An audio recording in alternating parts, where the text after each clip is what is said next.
एक बार की बात है, रोज की तरह संत रामदास प्रार्थना कर रहे थे, लेकिन अब वो प्रार्थना करते समय अपने होंठ नहीं हिलाते थे, जिससे यह पता चल पाए कि वो कोई प्रार्थना आदि कर रहे हैं। उनके एक शिष्य ने जब यह देखा तो उसके पीछे की वजह जानने के लिए काफी उत्सुक हो गया। उत्सुकता के साथ शिष्य एक दिन संत रामदास के पास गया और बोला, गुरुजी, जब हम प्रार्थना करते हैं तो होंठ हिलते हैं, लेकिन जब आप करते हैं तो नहीं हिलते।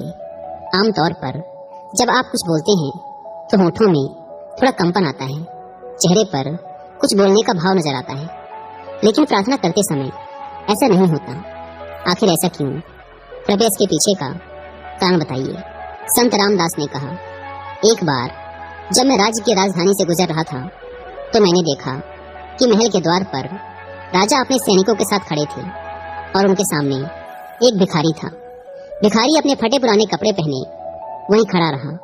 उसका शरीर काफी कमजोर दिख रहा था, मानो कई दिनों से उसने भोजन न किया हो। शरीर भूख के मारे सूखकर कांटे की तरह हो गया था। ऐसा लग रहा था कि वो किसी भी पल नीचे गिर सकता है। उसके पूरे कमजोर शरीर में सिर्फ आंखें ही उम्मीद से चमक रही थी। तभी राजन उसके पास आए और पूछा, तुम्हें क्या चाहिए? भिखारी ने अपनी कमजोर आवाज में जवाब दिया, राजन, मुझे क्षमा करें, मैं आपसे एक बात कहना चाहता हूँ। मैं इतनी देर से इस हाल में आपके द्वार पर सहायता की आस लगाए खड़ा हूँ।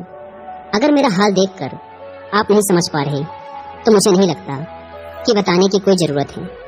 और आखिर बताने के लिए बचा ही क्या है राजन? आप मेरी हालत को देखिए। मेरा अस्तित्व ही आपसे पुकार पुकार कर सहायता की मांग कर रहा है। उसकी बात सुनकर पहले तो राजा को थोड़ा गुस्सा आया, लेकिन भिखारी की बातों को समझने के बाद राजा बातों में छुपे गहरे अर्थ को समझ गया और उसने सैनिकों को आदेश दिया कि उस भिखारी के लिए खाने और साफ कपड़ों की व्यवस्था की जाए। फिर संत रामदास ने शिष्य से कहा, उस घटना से मैंने यह सबक सीखा कि उस राजा की तरह ईश्वर भी हमारे हाल को देखकर सबको जान जाते हैं कि हमें क्या चाहिए, क्या तकलीफ है और हम क्या पाना चाहते हैं। इसीलिए उस दिन से मैंने बोल बोल कर प्रार्थना करना बंद कर दिया। मैं बस भगवान के द्वार पर खड़ा होकर उनकी सच्ची भक्ति करता हूँ। मन ही मन में उन्हें अपनी तकलीफों के बारे में बताता हूँ।